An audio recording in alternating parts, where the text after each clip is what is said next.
Welcome, everyone, back again to Through the Wardrobe, a narrative Narnia series where I am your host, Jackson, and I'll be reading through the Chronicles of Narnia by C.S. Lewis. So, if you have made it thus far, then you'll know that I have been continuing the story of the Magician's Nephew, which is the first book, depending on, who you ask. But it has been a very fun, adventurous story so far, and if you'd like to learn more, and if you're a new listener, you can always go back and re-listen to the playlist of Through the Wardrobe. So, the last chapter here was actually the founding of Narnia, which was a very magical chapter, I believe, and it's one of my favorite chapters from The Magician's Nephew, where the lion basically sings things into existence and gathers a bunch of animals, two of each kind. I don't know if it's every kind, but two animals each, and pretty much gathers a certain few into a circle, and that's where we're at right now with Chapter 10, The First Joke and Other Matters. It was, of course, the lion's voice. The children had long felt sure that he could speak, yet it was lovely and terrible shock when he did. Out of the trees wild people stepped forth, gods and goddesses of the wood. With them came fauns and satyrs and dwarves. Out of the river rose the river god with his naiad daughters. And all these and all the beasts and birds in their different voices, low or high, or thick or clear, replied, "Hail, Aslan! We hear and obey. We are awake. We love. We think. We speak. We know." "But please, we don't know very much yet," said a noisy and snorty kind of voice. And that really did make the children jump, for it was the cab horse who had spoken. "Good old Strawberry," said Polly. "I am glad he was one of the ones picked out to be a talking beast." And the cabby, who was now standing beside the children, said, "Strike me pink. I always did say that Oz had a lot of sense, though." "Creatures, I give you yourself," said the strong, happy voice of Aslan. "I give to you forever this land of Narnia. I give you the woods, the fruits, the rivers. I give you the stars, and I give you myself. The dumbies whom I had not chosen are yours also. Treat them gently and cherish them, but do not go back to their ways, lest you cease to be talking beasts. For out of them you were taken, and into them you can return. Do not so." "No, Aslan, we won't," said everyone. But one perky jackdaw added in a loud voice, "No fear!" And everyone else had finished just before he said it, so that his words came out quite clear in a dead silence. And perhaps you have found out how awful that can be, say, at a party. The jackdaw became so embarrassed that it hid its head under its wing as if it were going to sleep, and all the other animals began making various queer noises which are their ways of laughing, and which, of course, no one has ever heard in our world. They tried at first to repress it, but Aslan said, "Laugh, and fear not, creatures. Now that you are no longer dumb and witless, you need not always be grave, for jokes, as well as justice, come in with speech." So they all let themselves go, and there was such merriment that the jackdaw himself plucked up courage again and perched on the cab horse's head, between its ears, clapping its wings, and said, "Aslan, Aslan, have I made the first joke? Will everybody always be told how I made the first joke?" "No, little friend," said the lion. "You have not made the first joke. You have only been the first joke." Then everyone laughed more than ever. But the jackdaw didn't mind and laughed just as loud till the horse shook its head, and the jackdaw lost its balance and fell off, but remembered its wings, they were still new to it, before it reached the ground. "And now," said Aslan, "Narnia is established. We must next take thought for keeping it safe. I will call some of you to my council. Come hither to me, you, the chief dwarf, and you, the river god, and you, Oak, and the he-owl, and both the ravens, and the bull-elephant. We must talk together. For though the world is not 5 hours old, an evil has already entered it." The creatures he had named forward, and he turned away eastward with them. The others all began talking, saying things like, "What did he say had entered the world? A Nevil? What's a Nevil? No, he didn't say Nevil. He said a weevil? Well, what's that?" "Look here," said Digory to Polly. "I've got to go after him. Aslan, the lion. I must speak to him." Do you think we can? Said Polly. I wouldn't dare. I've got to, said Digory. It's about Mother. If anyone could give me something that would do her good, it would be him. I'll come along with you, said the cabbie. I like the looks of him, and I don't reckon these other beasts will go for us, and I want a word with old Strawberry. So all three of them stepped out boldly, or as boldly as they could, toward the assembly of animals. The creatures were so busy talking to one another and making friends that they didn't notice the three humans until they were very close, nor did they hear Uncle Andrew, who was standing trembling in his buttoned boots a good way off, and shouting, but by no means at the top of his voice. Digory, come back! Come back at once when you're told. I forbid you to go a step further. When at last they were right in among the animals all stopped talking and stared at them. Well, said the he-beaver at last, what in the name of Aslan are these? Please, began Digory in a rather breathless voice when a rabbit said, They're a kind of large lettuce. That's my belief. No, we're not. Honestly, we're not, said Holly hastily. We're not at all nice to eat. There, said the mole, they can talk. Who ever heard of a talking lettuce? Perhaps they're the second joke, suggested the jackdaw. A panther, which had been washing its face, stopped for a moment to say, Well, if they are, they're nothing like so good as the first one. At least I don't see anything very funny about them. It yawned and went on with its wash. Oh, please, said Digory, I'm in such a hurry. I want to see the lion. All this time the cabbie had been trying to catch Strawberry's eye, and now he did. Now, Strawberry, old boy, he said, you know me. You ain't going to stand there and say as you don't know me. What's the thing talking about, horse? Said several voices. Well, said Strawberry very slowly, I don't exactly know. I think most of us don't know much about anything yet, but I have a sort of idea I've seen a thing like this before. I've a feeling I've lived somewhere else, or was something else, before Aslan woke us all up a few minutes ago. It's all very muddled, like a dream, but there were things like these three in the dream. What? Said the cabbie. Not know me? Me, what used to bring you a hot mash of an evening when you was out of sorts? Me that rubbed you down proper? Me that never forgot to put your cloth on you if you were standing in the cold? I wouldn't have thought of it of you, Strawberry. It does begin to come back, said the horse thoughtfully. Yes, let me think now. Let me think. Yes, you used to tie a horrid black thing around me and then hit me to make me run, and however far I ran, this black thing would always be coming rattle-rattle behind me. We had our living to earn, see, said the cabbie. Yours the same as mine, and if there hadn't been no work and no whip, there'd have been no stable, no hay, no mash, and no oats. For you did get a taste of oats when I could afford 'em, which no one can deny. Oats? Said the horse, pricking up his ears. Yes, I remember something about that. Yes, I remember more and more. You were always sitting up somewhere behind, and I was always running in front, pulling you in the black thing. I know I did all the work. Summer, I grant you, said the cabbie. Hot work for you and a cool seat for me. But what about winter, old boy, when you was keeping yourself warm and I was sitting up there with my feet like ice and my nose fair pinched off me with the wind and my hands that numb I couldn't hardly hold the reins?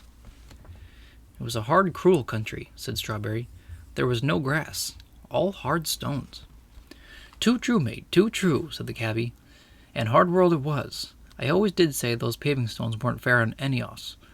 That's London, that is. I didn't like it no more than what you did. You were a country horse, and I was a country man.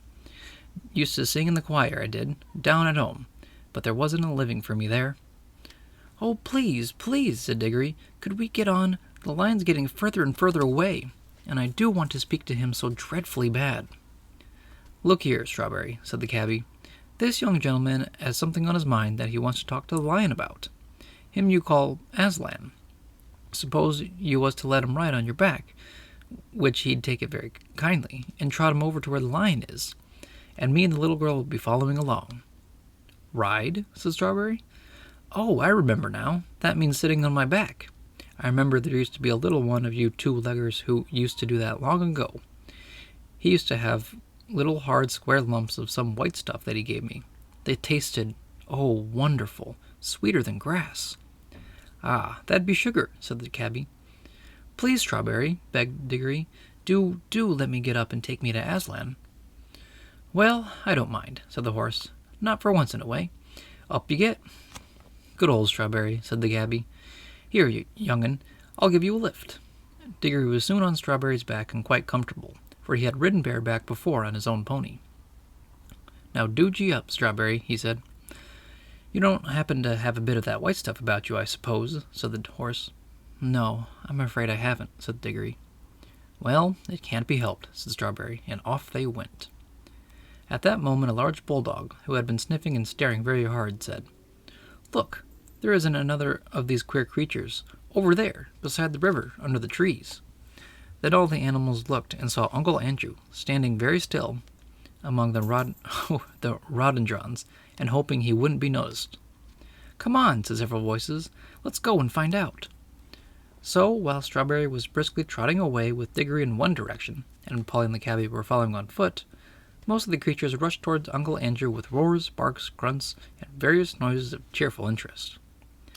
We must now go back a bit and explain what the whole scene had looked like from Uncle Andrew's point of view.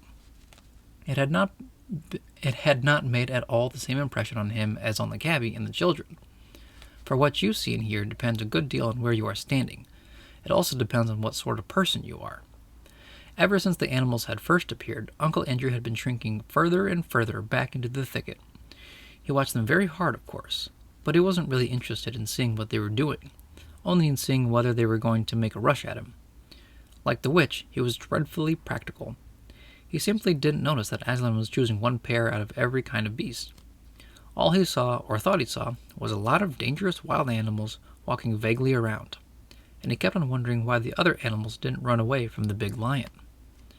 When the great moment came and the beast spoke, he missed the whole point, for a rather interesting reason. When the lion had first begun singing, long ago when it was still quite dark, he had realized that the noise was a song, and he had disliked the song very much. It made him think and feel things he did not want to think and feel. Then, when the sun rose and he saw that the singer was a lion, only a lion, as he said to himself, he tried his hardest to make believe that it wasn't singing, and never had been singing, only roaring as any lion might in a zoo in our own world. "Of course, it can't really have been singing," he thought. "I must have imagined it. I've been letting my nerves get out of order. Who ever heard of a lion singing?" And the longer and more beautiful the lion sang, the harder Uncle Andrew tried to make himself believe that he could hear nothing but roaring. Now, the trouble about trying to make yourself stupider than you really are is that you'll very often succeed. Uncle Andrew did. He soon did hear nothing but roaring in Aslan's song.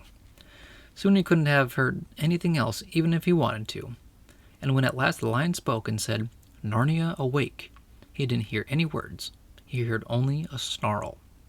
And when the beast spoke in answer, he heard only barkings, growlings, bayings, and howlings. And when they laughed, well, you can imagine. That was worse for Uncle Andrew than anything that had happened yet. Such a horrid, bloodthirsty din of hungry and angry brutes he had never heard of in his life. Then, to his utter rage and horror, he saw that the other three humans actually walking out into the open to meet the animals. "The fools," he said to himself. "Now those brutes will eat the brings along the children, and I'll never be able to get home again. What a selfish little boy that Digory is, and the others are just as bad. If they want to throw away their own lives, that's their business. But what about me? They don't seem to think of that. No one thinks of me." Finally, when a whole crowd of animals came rushing towards him, he turned and ran for his life. And now anyone could see that the air of that young world was really doing the old gentleman good. In London he had been far too old to run. Now he ran at a speed which would have made him certain to win the 100 yards pace at any prep school in England. His coat-tails flying out behind him were a fine sight. But of course it was no use. Many of the animals behind him were swift ones. It was the first run that they had ever taken in their lives, and they were all longing to use their new muscles. "After him! After him!" they shouted. "Perhaps he's that Neville! Tally-ho! Tantivy! Cut him off! Round him up! Keep it up! Hurrah!" In a very few minutes some of them got ahead of him. They lined up in a row and barred his way. Others hemmed him in from behind. Wherever he looked, he saw terrors. Antlers of great elks and the huge face of an elephant towered over him. Heavy, serious-minded bears and boars grunted behind him. Cool-looking leopards and panthers with sarcastic faces, as he thought, stared at him and waved their tails. What struck him most of all was the number of open mouths.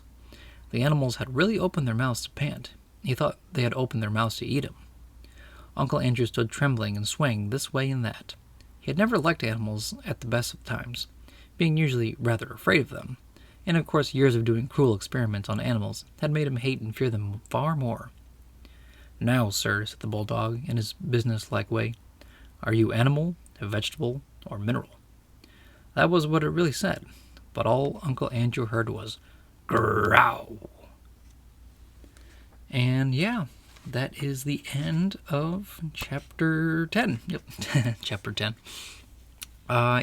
So basically, I think in a nutshell, it's just the animals having lots of fun.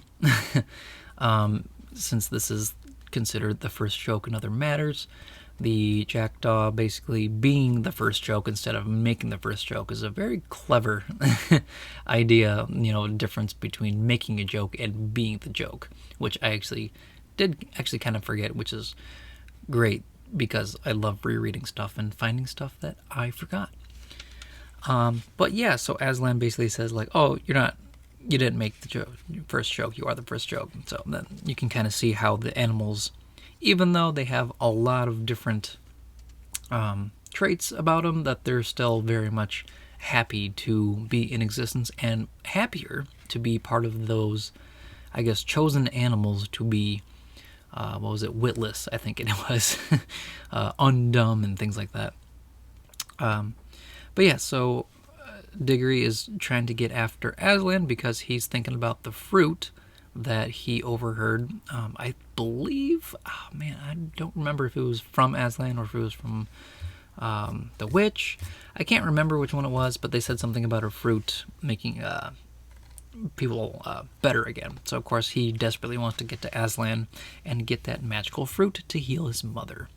And Polly, being a great friend, decides to go with him, which is also really incredible to read about, to see. And of course, since this is a more humorous chapter of the book, all the animals start to pretty much, not so much like bully Uncle Andrew, but they just like, they catch up to him and start making fun of him, pretty much. Curious as to what Uncle Andrew really is. But I think that's kind of all that I have for this chapter, since it was a rather silly episode. There were a few slip-ups here and there, so I definitely apologize for that. There's a lot of punctuation marks where I know for sure it's supposed to be like a British story, and if you guys cannot tell, I am definitely not British, so I definitely apologize for some of that, but otherwise, I hope you enjoyed this chapter, and let me know if you did. And yeah, just be sure to just leave some comments and what you think about the stories so far. And I think with all of that being said and done and the chapter over with, just stay tuned for another episode, and we'll see what else Narnia has in store for us. Farewell.